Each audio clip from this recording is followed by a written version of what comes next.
All right, y'all. I'm pretty excited about this one. I love the plants. Let me just go get my little ornaments.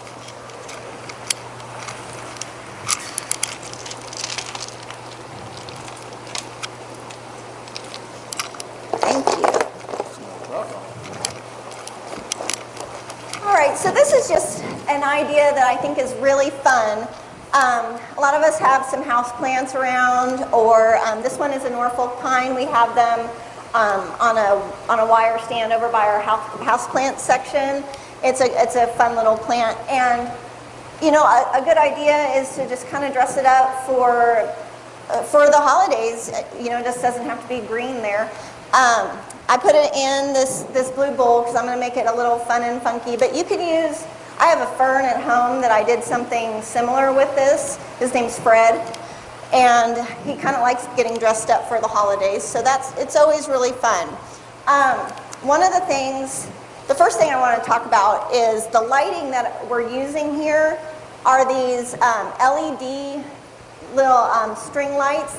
They're battery operated. This particular one is on a timer. Several of our varieties are on timers. Some of them have options of just on all the time or blinking or kind of running. So they have lots of fun ideas and fun options. But I just wanted to make this kind of colorful, and it doesn't have to be, you know, red and green just for the holidays. That's why I chose the blue, because you know your house plants are around all year long, and you can kind of make that work.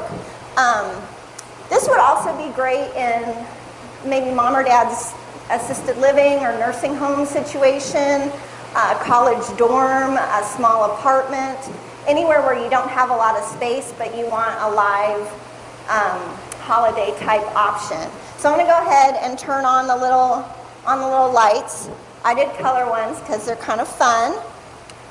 And then I'm just going to tuck this in here. All of our string lights here are waterproof, so if they happen to get some water on while you're watering the plant, the actual battery pack is water resistant. You don't want to dump water directly on it, but if a little splatter gets there, it's not going to hurt anything. These can also be used outside or inside. So Jason kind of already talked about how to string the lights, and it's the same principle. These are really easy to work with. I started it just so we didn't take up a ton of time, and you didn't just watch me string the lights all over this little tree. But it's the same sort of concept where you're just kind of winding it around and getting it in there. As I said, these are really easy to work with. The other thing I like about them is not just for plants, but other decorative options. If you have some cool old mason jars or maybe an empty vase, there's lots of decorating ideas that you can do, not just for the holidays, but year-round with these kind of options. So they have a lot of decorating uses, and they're really fun and easy to work with.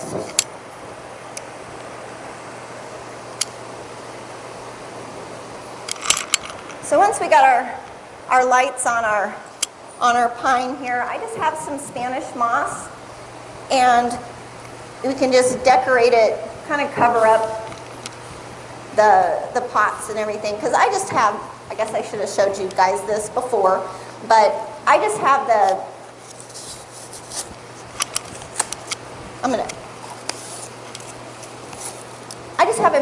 in the pot that we sell them in, and I put them in this blue one. And then I'm just using some floral foam. You can get that anywhere. You can even use styrofoam or anything you kind of have around the house for this. And I'm just wedging it in just to kind of make him secure so he's not wobbly.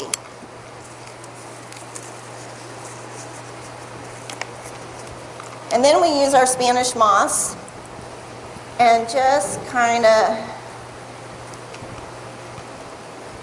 tuck it in there. This kind of dresses it up a little bit. And they spread around. Whoops. There we go. Okay, and then the next step is to kind of put some ornaments on and get it decorated. Here in the gift shop, we have these kind of clusters of little ornaments or decorations. And if you have a bigger variety, like a wreath or something like that, you can stick these in whole. Or for something small like this, they're just kind of wired together and you can undo them. And then you have individuals like this, like little mini Christmas ornaments.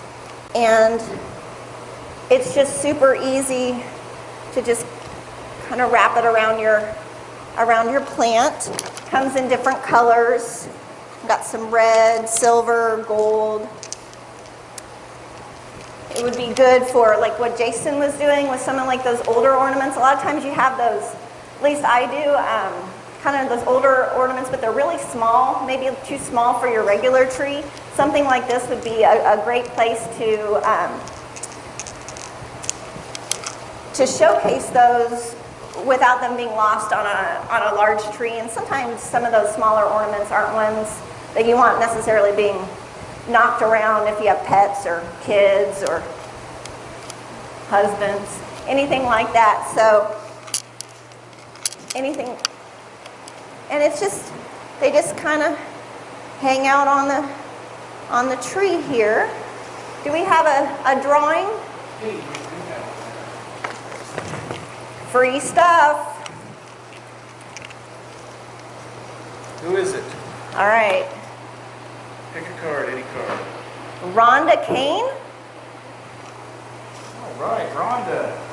You went straight at those lights she was using. Like you said, the strand can be underwater, the base colors. They're really fun. But yes, this would just be a fun and really simple, easy way to dress up a plant you already have. We have lots of different pot designs around. They're color coordinated. We got blues, greens, some reds, neutral colors, and they're kind of spaced around the greenhouse if you're looking for something to dress up your plants at all. All right.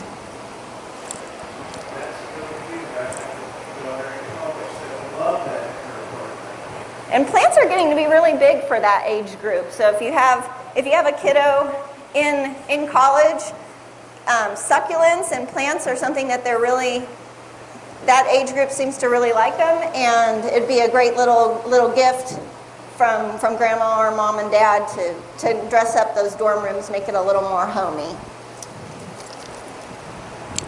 Well, now that you've decorated a pretty alternate plant at Christmas time, I thought maybe we might want to talk about a few other ones, Kati. I think there's at least one of those on the table that you have right now at home. I do. I love these. This is the first year I've had them. The cyclamen, they're so pretty.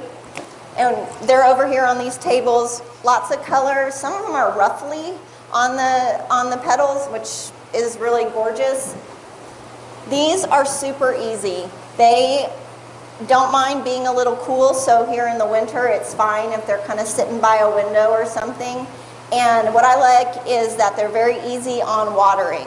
Basically, they kind of tell you when they need it. They get a little droopy. You don't want them laying down and, really not feeling well. But if they're kind of just starting to droop a little bit, that's when you add a little bit of water and they just perk back up. They're very easy. And wouldn't you recommend fertilizing maybe once every probably a couple of weeks or so while they're blooming? So they don't need a lot of care. They're really pretty easy.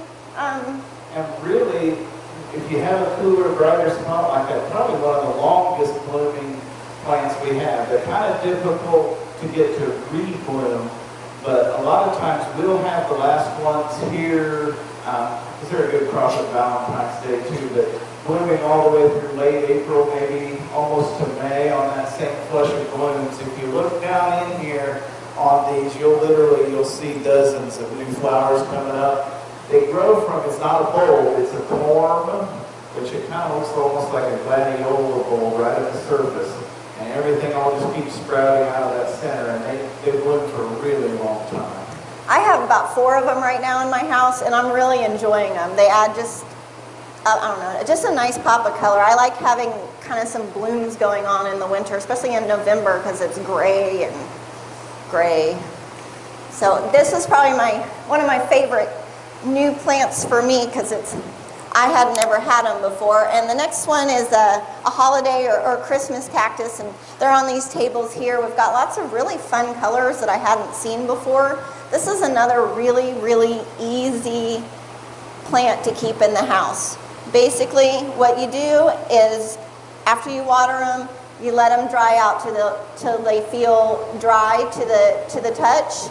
And then you water them again. They don't need a lot of water. They don't need a lot of care, and they really want to bloom for us right now, and showing a lot of color and adding some life. Yeah, that one's a little bit different than some of the other plants. Well, they're blooming.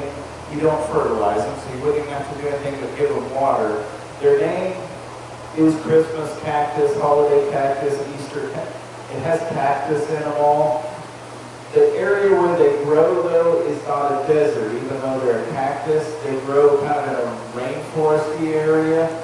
So where they would grow, they're epiphyte again. They don't hurt the plant. They just live on it. Well, it would rain a lot, so they get frequent moisture, but then they have no soil to stay wet at all. So when you're growing them in a pot, it's more like you were growing a philodendron or snake plant or some of those at regular water, let dry out, but not like a cactus. So very easy care for a home environment. If you want them to bloom again next season, they are a lot like our poinsettias and our mums. They need a long night to bloom. So to get them to bloom at home, you either have to have them in a room where they get sun all during the day, and when it's dark, you don't turn the lights on. They need at least like that 13 hours of dark. Or a lot of times, I'll have people that will usually they're not real big, take a small cardboard box, and as soon as it starts to get dark, just set it over it, and you get up in the morning and take it off. But I had one for a lot of years where it was the light from the kitchen would shine on one side of it, the other side faced the outside on the window, the back side would start blooming, so I'd have to turn it around. And then the backside wasn't getting that light from the kitchen on it, and it would bloom. So you have to be a little careful with that, but succulents really are one of the easiest things. The last category of, I guess, non-traditional, a lot of people grow them, but are the Christmas bulbs that you can do, and there's a couple of choices. Paper whites, they are a really, really easy one. They hardly really need any soil at all. You could actually put them in a pot with some gravel around them and they would grow and bloom.